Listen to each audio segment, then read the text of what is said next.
Hi, everyone. My name is Mattie Rose. I'm a Texas country artist. And I would just like to thank Hank Jr. for having me on the Hank Jr. podcast.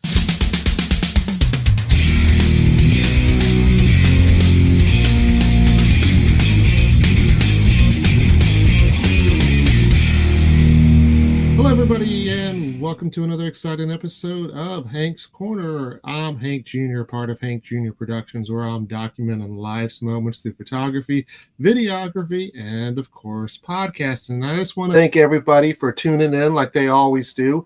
I appreciate you being loyal out there, whether you're listening through Spotify, YouTube, or even down the road radio out there in the Ireland area, so we definitely appreciate that. I'm excited about my next guest, partly because she's on fire right now. She's recently made it to country music radio. And of course, I'm excited because she comes from my home state of Texas. Please welcome to the show, Mattie Rose. Mattie, how are you doing today? I am doing amazing. Thank you for having me. I didn't know you were from Texas. Yeah, so most people know that I am broadcasting from a little corner in the Tampa Bay area. I've been here in Florida now for 6 years, but Texas is where I was born, raised, left for a little while, came back, spent a lot of time, and only reason why I'm in Florida, it's time to retire soon. So, Yeah. so are you actually calling in from Texas tonight? I am. I'm actually in my hometown for a couple shows and loving it. It's been fun. I haven't been back here in a long time, so it's been a trip. When you come back, what's like the first thing that you have to do that you've missed while you've been in Nashville? Oh, I love to go to my grandma. She lives about 2 hours west of here towards Abilene, closer to West Texas. So I really like to go see her and then just kind of hit up all my favorite Mexican restaurants. I think that's one thing I think Nashville is slacking in is their Mexican restaurants being from Texas. I'm a little judgy with that because I love Texas Mexican food. Tex-Mex is the best. So I have to Yeah, get Mexican food and go see my grandma. I definitely second that. And, I have not really found many Mexican places here in Florida that I enjoy as well, at least on the level of Tex-Mex. Usually when I do, I usually have to go to somebody's home cooking that knows how to do it. So I know that when I get back to Texas, that's the first thing I want to do as well. Yeah, definitely. And one of the things that, talking about Texas and playing shows that I'm excited about because, one of the ways, I did come across you beforehand, but one of the ways that I really got a chance to look at you was because of Hannah Geiser, who was on the show. And she actually did a guest host for my 150 episode. And I joked with her on how Hank and Hannah or Hannah and Hank just sounds great together and wanted to get her on some more. But you guys are going to be kicking it off in Nashville, but then playing some shows in Texas. So tell us a little bit about this upcoming tour. Absolutely. So we're calling it the Western Charisma Tour. Western Charisma is actually a song written by one of my very best guy friends named Brett Pennington. And he couldn't go on tour with us because he works his booty off in construction. So he's taking a seat back from the tour, but we wanted to bring him up in some way and have him be a part of the tour as much as we could. But we've been talking about it for about a year, wanting to go and doing our best. But, Hannah's still at Belmont until this May. And so I graduated from Belmont last May. So I had a year to kind of think about where I can be. And maybe we can focus on planning in advance so that when Hannah graduates from Belmont, we can just take off. And so that's kind of what we did. Starting in January or late December, we wrote down a plan and just said, okay, here's approximately where we want to hit and the route we want to go. We're going to try and hit cities where we know someone so we can stay there and cut costs as best as possible. And that's kind of just what happened. We started reaching out. I made a Google Doc and just reached out to hundreds of venues. And thankfully, a bunch responded, and we're so open to the idea of doing a listening room type of show because it's very unique outside of Nashville. And I think that's what the biggest draw for us is and was when booking. But we're just so excited. And Hannah is one of my very best friends. And we just could not be more ecstatic to go on the road together. Yeah, you're kicking it off actually at the listening room, and then eventually, like I said, you'll make your way to Texas. And one of the things that I really enjoy about this is that you're making your way to South Texas.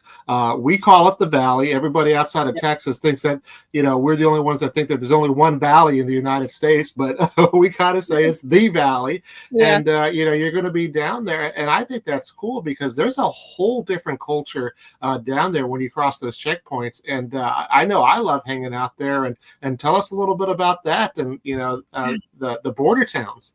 Absolutely. So my grandfather is actually, or was, he passed away in 2020. He was the fastest man in the world at one point. He was an Olympic gold medalist for Texas and the U.S. in track and field. He won 3 gold medals in 1956. So he's from San Benito, Texas, which is right down there by Harlingen and Brownsville. So I just grew up being there a lot, and I've always really liked it. And I think the culture is just so different from North Texas or West Texas or East Texas. I always say Texas has 5 different cultures based on where you are.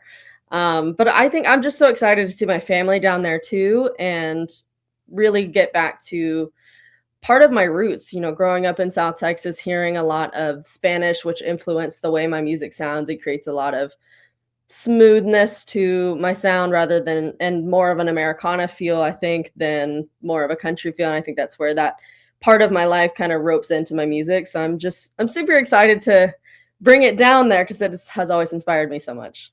Yeah, that's awesome. And whether it's down there or in Texas, I mean, just the bars in general, they're a little bit different. I know you go for a listening room experience, but aside from that type deal, I mean, I just love the way that they're always dancing out there. I mean, I know you find some of that in Nashville and other places, but it's very more common in Texas, and just the typical honky tonks, and like you said, that lifestyle kind of influences your music. And I noticed that right away because that was one of the things, even before Hannah told me about you, that I had liked about that style. And like even your most recent song that came out, which I did have on my New Music Friday post. I always like to talk about that because I always like to make sure people are checking that out with all the new music artists or the new songs.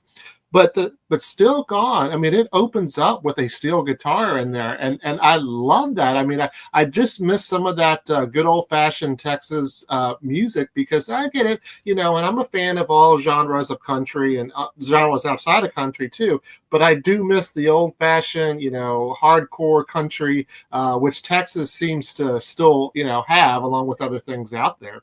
Yeah, I think it's definitely true. That's one thing. So Jordan Harrison, he's from Michigan, I believe, but he's a Nashville steel guitar player. He's incredible. He did the steel guitar for Steel Gone. And that's one thing I told him is I said, I want you to bring any thoughts you have of Texas just into the front of your mind. And just, I want you to feel like the steel guitar is crying to you about something. And he nailed it. I mean, I couldn't have done it better myself, especially because I don't play steel guitar. I just play rhythm. But he absolutely nailed it. And I think bringing in steel guitar and just, I think some of my other songs have a lot of fiddle on them. And I just love bringing back what feels a lot like Texas culture, because I've always said Texas to me has always much less felt like the South, but more like the beginning of the West. So I always kind of lean towards that Western vibe. And it's been a blast. And it feels like such a blessing to have that be a part of my life.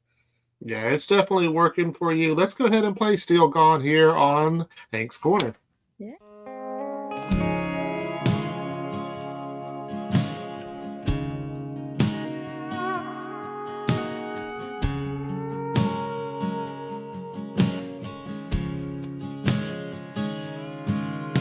Wish you could be the rain from a cloud above me, to look down, touch my face one more time, to only be the ground you walk over, see you walk away again would do just fine. 'Cause even you saying goodbye, still the sweetest sound. You did me wrong, but you can never do no harm. There's something in your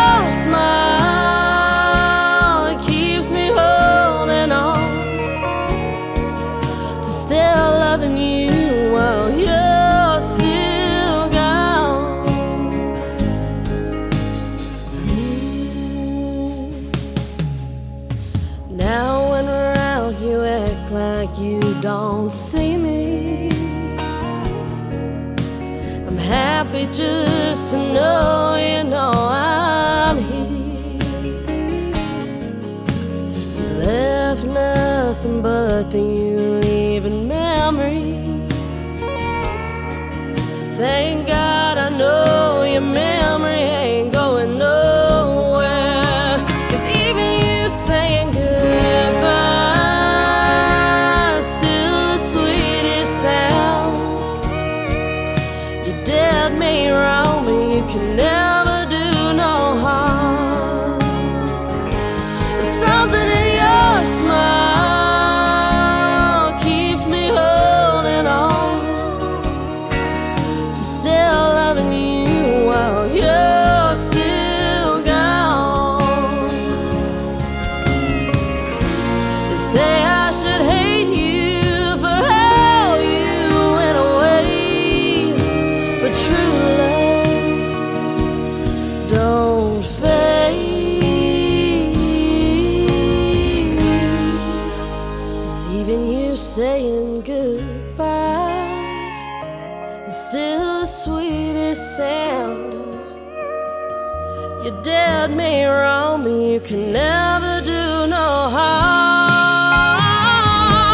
Something in your smile keeps me holding on to still loving you while you're still gone. Still loving you, still loving you, still loving you, still loving you while you're still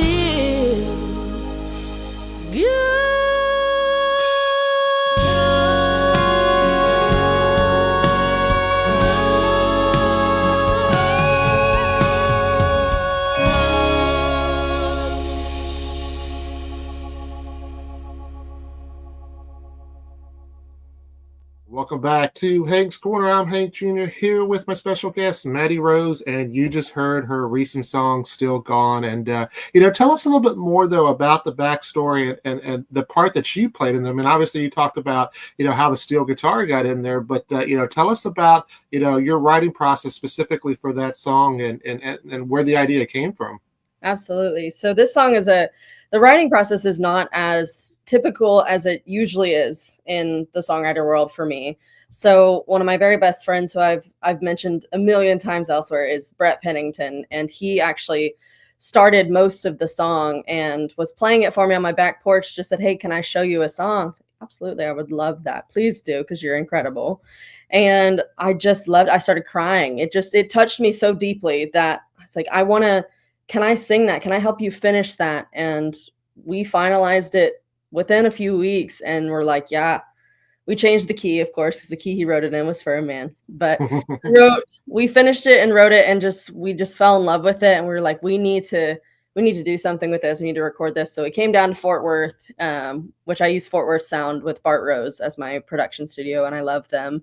And they nailed it. They took every criticism and every hope that I had for the song and just ran with it. And I think everybody just falls in love with it the more you listen to it, and they absolutely nailed it for me. But it's Brett's song originally, and then he brought it to me and we finished it together. Yeah, and I like how you said that you finished it. I know you said just now finished it together, but initially you said you finished it, and that's kind of the word I was thinking, because at the end of the song, boy, do you finish it all right. I mean, that is just a powerful moment that you have there, and just definitely a great song. So I'm glad we got to play it here on Hank's Corner. Me too. Thank you. And the second section is, the part of the podcast where I like to have the artist tell the stories. I mean, my tagline is documenting life's moments, and that's through podcasts as well. And so I want to hear about your life story, how you got from being a little girl singing in the back of the car and surprising everybody to getting on country music radio. But before we do that, I always like to play a little game to where you're going to give me 3 statements, okay?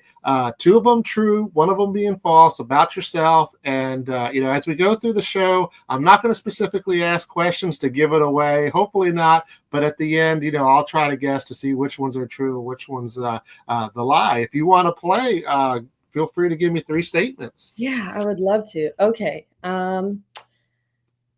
Okay, first statement, I am a classically trained vocalist. Second statement, my love for country music started very late in life. And third statement, I grew up in a small town north of Fort Worth, Texas. So I have to figure out whether you are a classically trained vocalist. Your love for country music happened a little later, along in life, and then you come from a small town north of Fort Worth. So I'm starting to kind of plan and try to figure it out, but I am definitely stuck on one of them that I'm not sure about, but we'll see if we can do that. So, as we start to talk about your history, obviously we're going to have to avoid a couple of things, but, tell us about that moment and then bring us kind of more up to date where you were surprising your family members just belting out. And I'm not sure what song it was. Maybe you remember, but, how did that go? I remember being very young, and my aunt and my mom were in the car with me, and my mom had on, in my day, we had CDs. And so we had these Disney Princess CDs that I was in love with as a little girl. I mean, a little 3-year-old.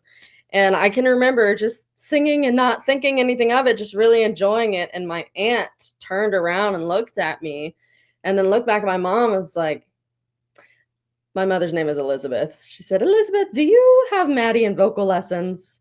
My mom said, "No, don't all 3-year-olds sing like that?" And because I'm her, her first child. Mm-hmm. And my aunt was like, "No, she's already got 2 kids and they sing for fun." And so my aunt's really the first person that called it out. And she's always been my biggest supporter along with my parents and my brother since then.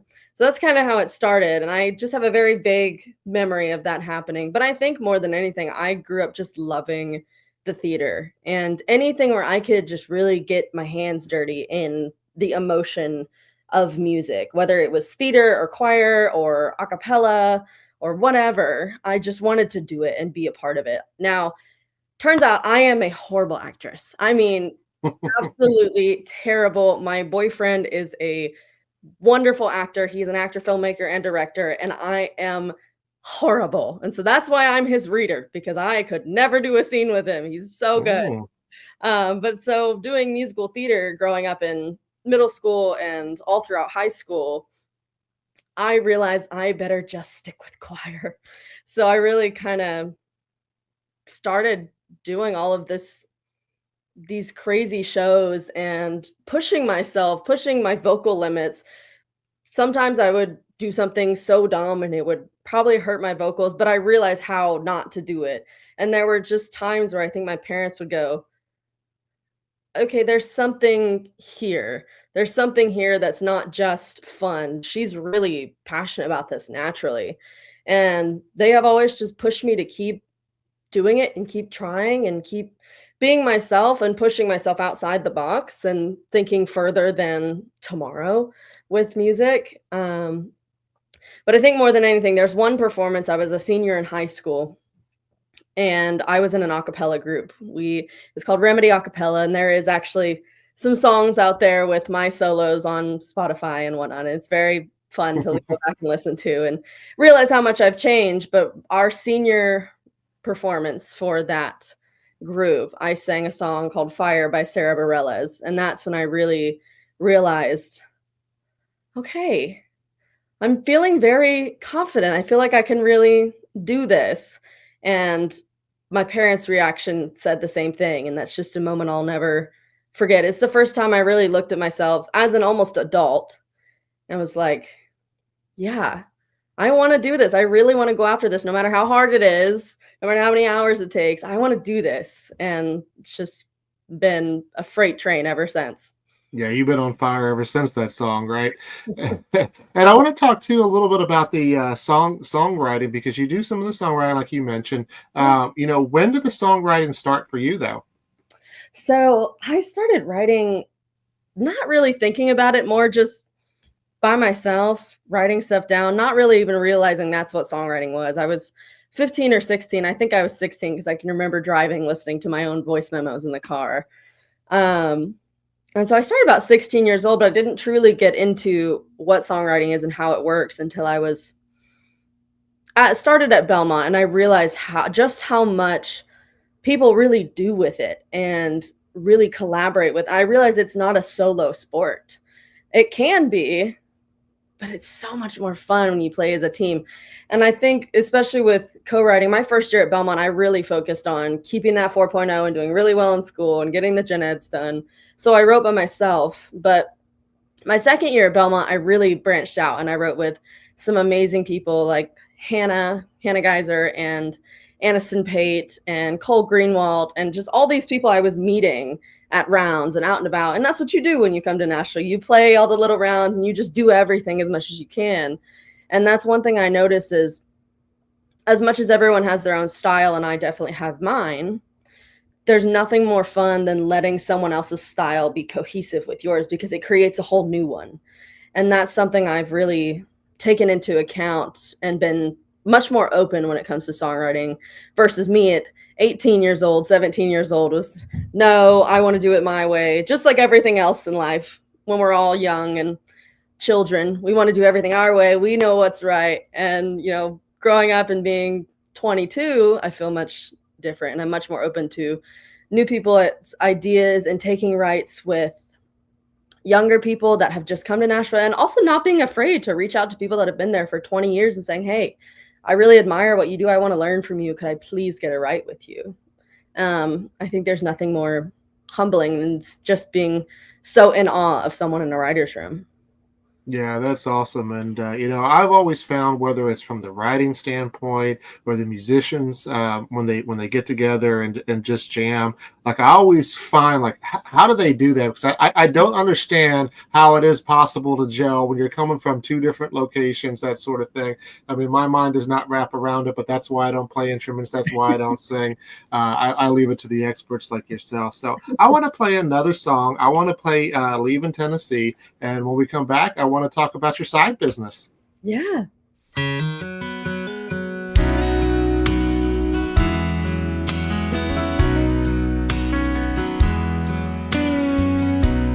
Let my heart have many reasons why you'd let this go this far, and I let my mind have many feelings of why you stole my heart. Now you're gone and I'm still here, sitting down and throwing back a beer to drown the sorrow you put me in. Did it really ever have to end? You told me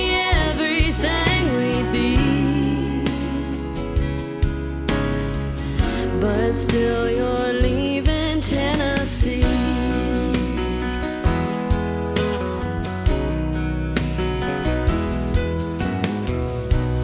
Do you ever get real lonely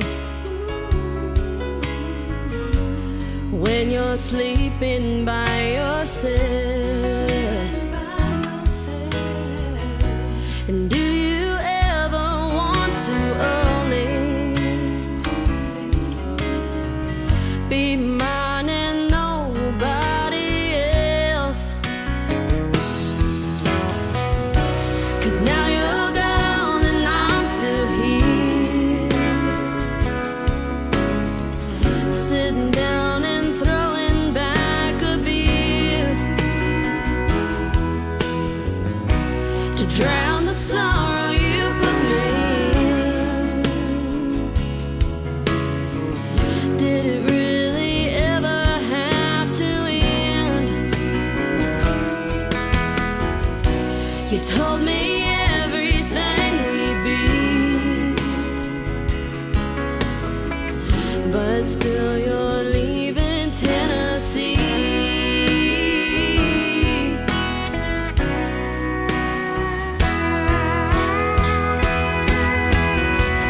Why do I miss you just like this? Why can't I ever just forget the way you made me feel? Now you're gone and I'm still here, sitting down with one too many beers to drown the sorrow you put me in. Did it really ever have to end? You told me everything we'd be, but still you're leaving Tennessee.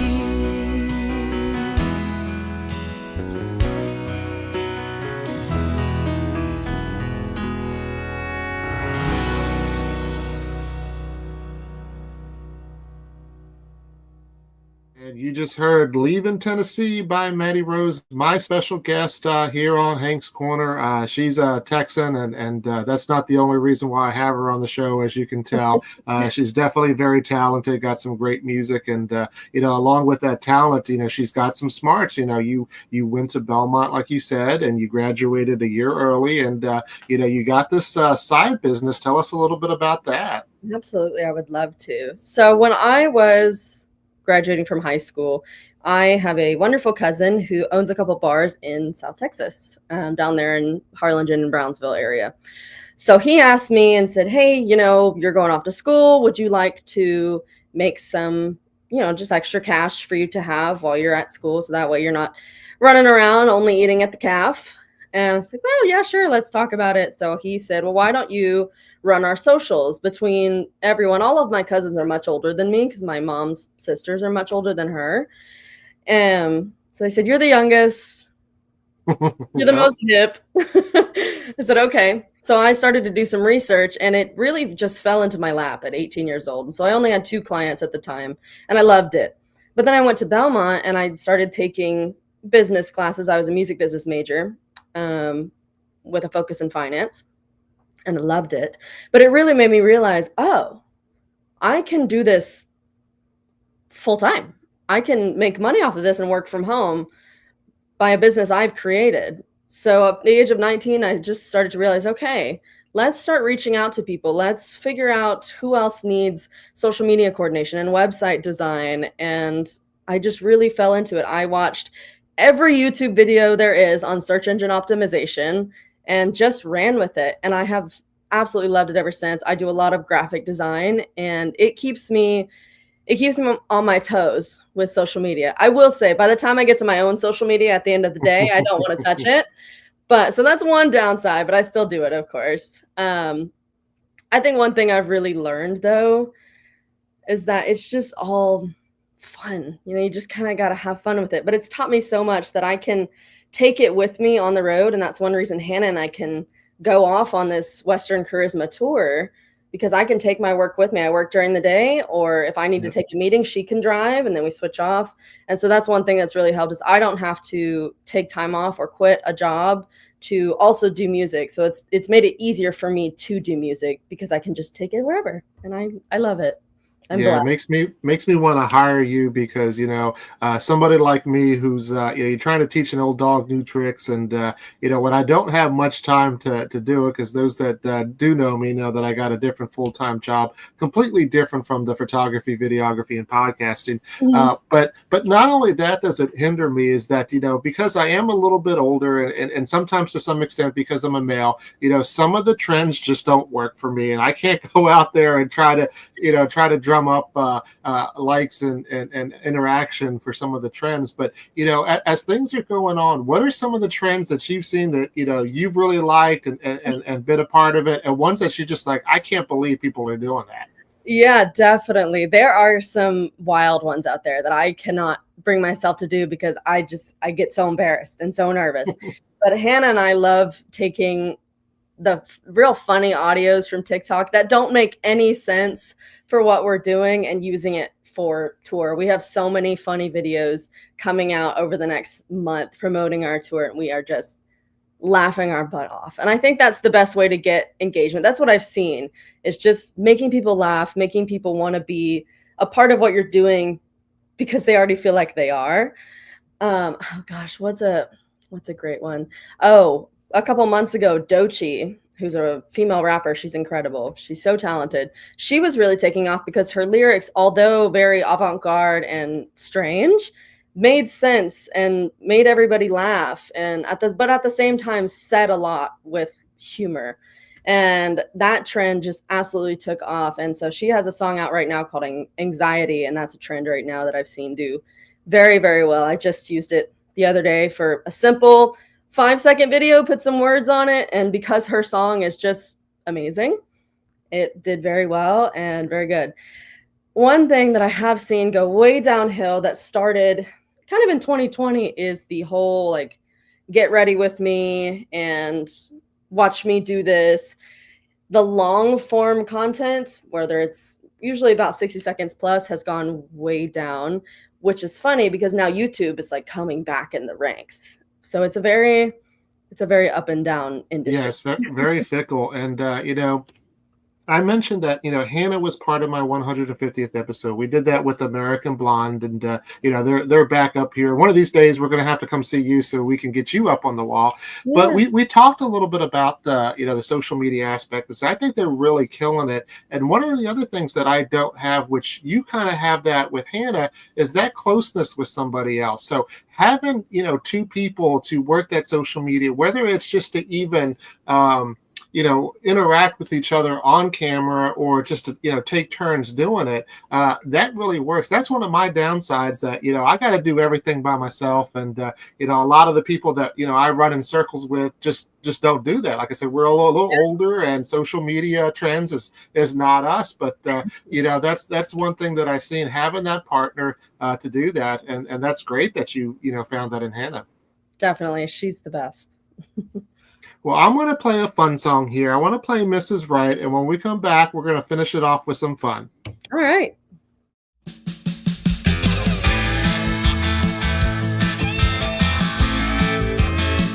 Will I go to prison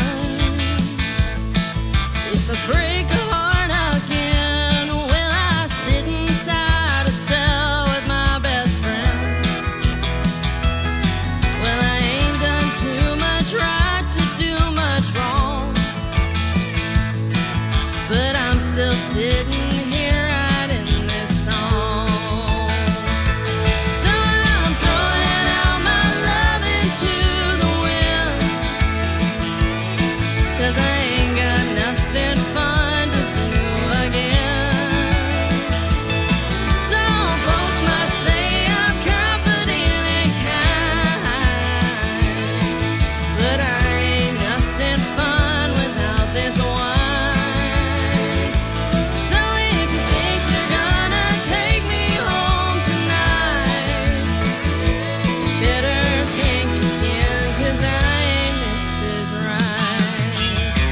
Do you think it's funny when you pull up at the bar? Do you really think you're gonna get that far?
that was Mrs. Wright, Mattie Rose there, and sometimes it's just better to not be Mrs. Wright, correct? And it's definitely a fun song, and I do want to get into some of the other fun stuff that I have, but tell me a little bit about the song and where it came from. So Mrs. Wright was very inspired by going out with your girlfriends, and going out with your guy friends too. When it's you and your buddies, just anyone in general. We were just realizing sometimes you don't want to go out and buy someone a drink. Sometimes you don't want to be bought a drink. You just want to have fun with your friends, and that's exactly why you're there. And that's some of the best times I've ever had, is when it's just me and my girlfriends and we want nothing to do with any boys. We aren't interested. We're just out having a good time dancing. Please back away, leave me alone. So it's a very fun song, and it's a girly song, and that's something I at the time had never really tapped into with myself. Mrs. Wright was a very quick solo write. Actually, in the room I'm in right now, I happened to be home, I think, for one of my Christmas breaks at Belmont, and I was just thinking about what a wonderful friend group I was a part of and how much I loved them and how happy they made me. And I wrote this really upbeat, fun song, and I showed it to my mom that day. She was just telling me, you got to do something with that one. It's just fun. You just want to dance. You just want to enjoy it. You don't feel so much pressure to really listen too hard into the lyrics, although if you do, they're very funny and comedic. I was very happy to finally kick myself out of the box and just write something completely different from what I had been. Yeah, definitely a fun song. But, I did hear you tell somebody else, because you just mentioned here, sometimes you just don't want to be bought a drink. But I did hear you tell somebody else that, look, I'll take the drink, but then go ahead and go. The kind of that attitude. So, I know you still want those free drinks. And, here's the deal, and I talked with Hannah's family, and jest on social media before. But if you guys come down and we can get you to play here at the Tiki Cove where I'm affiliated with, I'll buy you guys a couple drinks, and then you don't have to worry about anything after that. You can just have a good time. So, we could make that work, and we'll definitely play that song while you're there. But part of the fun is now I have to try to guess, between the 2 truths and a lie of the 3 statements you gave me. You said that you are a classically trained vocalist.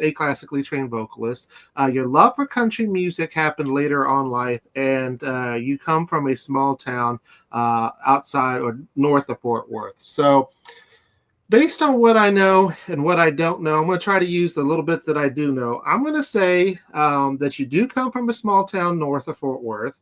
I'm going to say, though, that you are classically trained, but your love for country music happened when you were younger.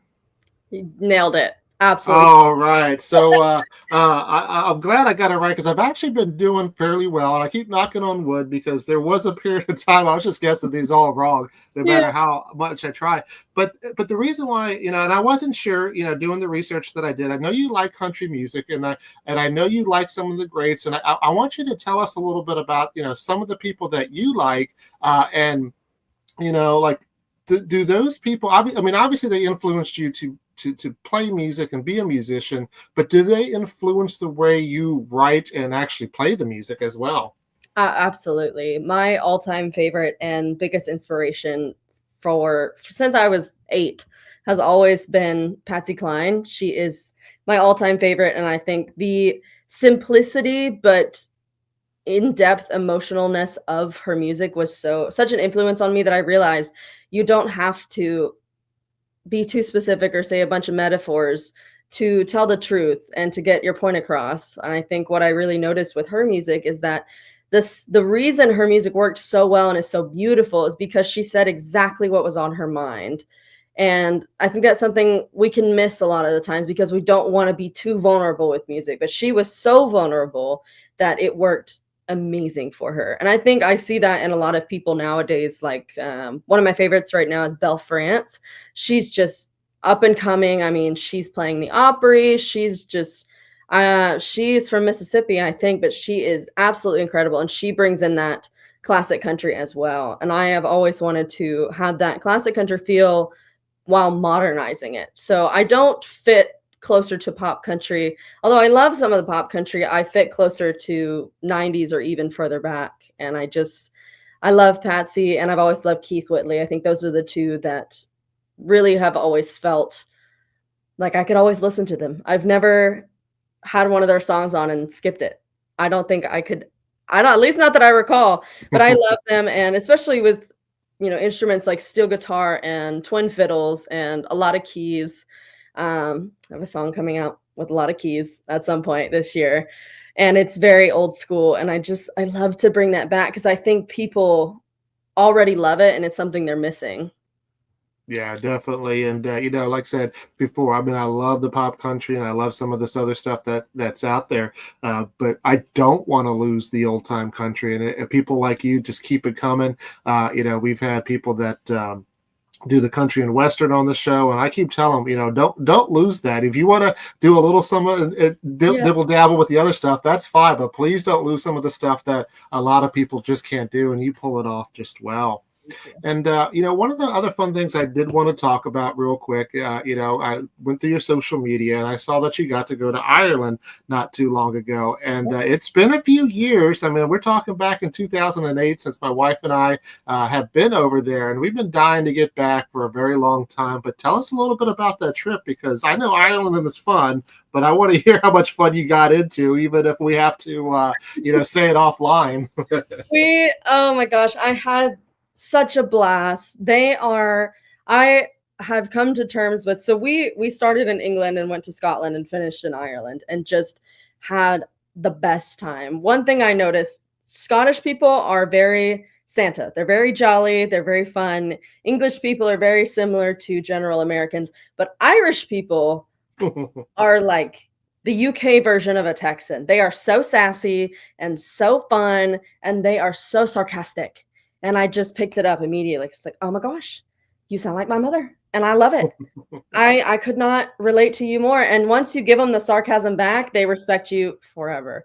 But we had a blast. I had so many Guinness. I can't even count on both hands how many I probably had per day. And because it's just, it's so good. It's dark and I love beer. So it's just, it was so delicious being on tap everywhere. We had the best time. I think it was so inspiring to me because I know a lot of country music came from Irish music as well, in the heritage. And so I think I felt very connected to the country and the people. And it was just, it was a blast. It's such an amazing country. Yeah, and as I mentioned, often my shows are played on Down the Road Radio. It is an internet, radio station, but it is based there in Ireland, and we love those people over there because, like me, they love giving independent artists some, radio play. And what were some of your, favorite sites to see? I mean, I've been to England, I haven't been to Scotland, but specifically in Ireland, what were some of the spots that you just really were amazed by? So we took a day trip starting at 6 a.m. We were staying in Dublin, so we went all the way to the other coast of Ireland and through basically did a 10-hour day of just traveling through, which I think we passed Dunrobin Castle and just so many incredible historic sites that I never really knew about other than from basic knowledge of Ireland. One thing I loved was the animals. I'm a big animal lover. We went to a couple farms and I had the best time rolling around in the mud with a bunch of pigs, and seeing the Irish hounds was a big thing for me because they're huge and I've never seen one in person. I've always had big dogs, but they're big dogs. They're not big dogs. So it was just, I think seeing the animals and seeing how much folklore is still ingrained in the culture of Ireland too was so interesting. I spoke with so many locals in every little town we stopped in.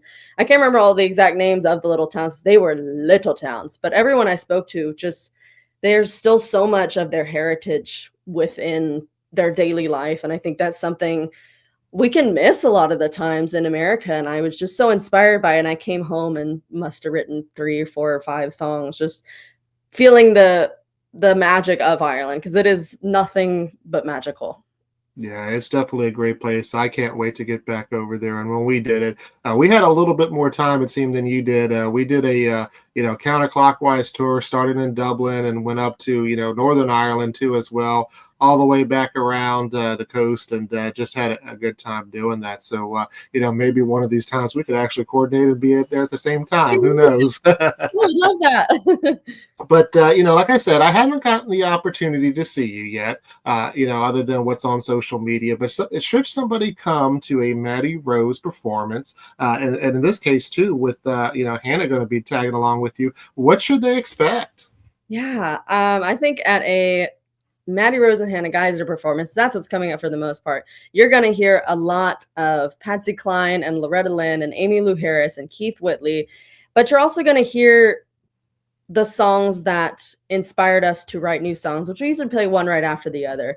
One good thing about Hannah and I is we do write together quite often. So we have a lot of songs that we sing, original songs that we do sing together. And that's something I think outside of Nashville, a lot of places can miss, except at bigger venues. When you're becoming an up and coming artist in Texas, you start playing your original music all the time, of course. But usually around Texas, you're only going to hear covers. So I think that's one thing that we're super excited to do is bring original music from Indiana and Texas to just a whole new level. We're having one show in Mobile. I keep thinking Pensacola because that's where we're staying, but it's in Mobile, Alabama, and I know no one there. So it's a risky show because I can't go to my local friends and say, hey, bring everyone we want to see you. We really have to focus on the marketing of it. And that's one thing we've been talking about on social media is get ready for original music, get ready for free stickers and fun and jokes and little bits where we're going to interact with you and we want to talk with you. So it's not just a show where you sit and watch. It's a show where you get to talk with us and be a part of our life and possibly even our writing in the show. So we might do some kind of Mad Lib type stuff. We're very excited for that because it's very silly and fun and causes a lot of audience interaction. Yeah, it does sound like a lot of fun, and I definitely want to hear not only your originals, which are great, but also the tearjerkers from the past as well. So I got to find a way to, at least see you at one point. If not, make sure you keep putting it out on social media. And for those who aren't already following Mattie Rose, that's Mattie Rose, and you got the link tree down here below. You can also find her, the Mattie Rose IG and Mattie Rose Kelton. Is that how it's pronounced on Facebook? Yeah. Okay. Want to make sure, and not to get it confused with some of the other spellings that are very similar to hers. Make sure you find Mattie. But we definitely wish you the best, and hope you have a good tour out there. Of course, once you get that new music that's possibly coming later on in the year, be sure to send that over so I can get that on the New Music Friday post. Definitely. And in the meantime, if you ever want to be a guest on Hank's Corner, you're more than welcome to. Absolutely. Thank you for having me. This has been such a blast. You are such an angel. I love it.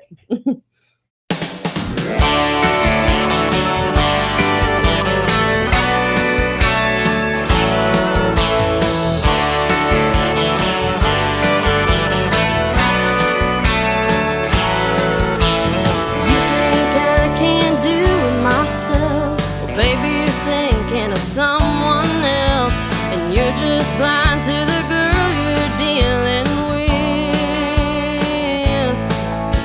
I'm tough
gonna lie, I was hypnotized by the way you stared at me, sizing me up, had me falling on my knees. Should I run or should I hide? It's hard to decide. If you're an angel or the devil in disguise, with one bite you try to drain my energy, wrap your body around me, think I can't get free. There may be no limit to what you'll try to take, but I know all the ways to cut the head off of a snake.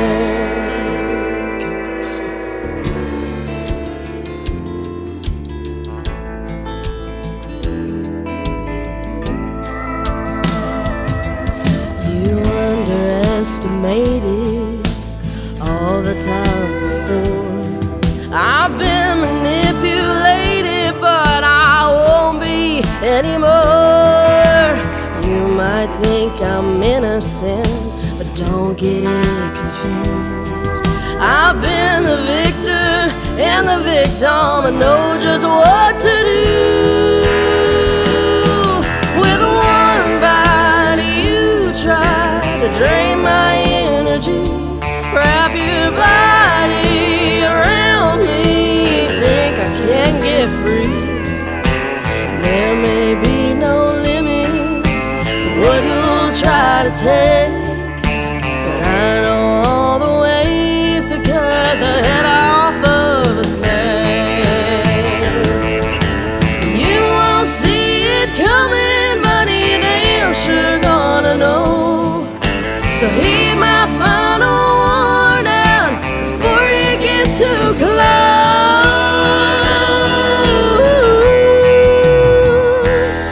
Oh, so sly with a one bite, I'll drain your energy, wrap my body around you. Oh, you won't get free. There may be no limit to what I'm gonna take, 'cause I know all the ways to cut the head off of a snake.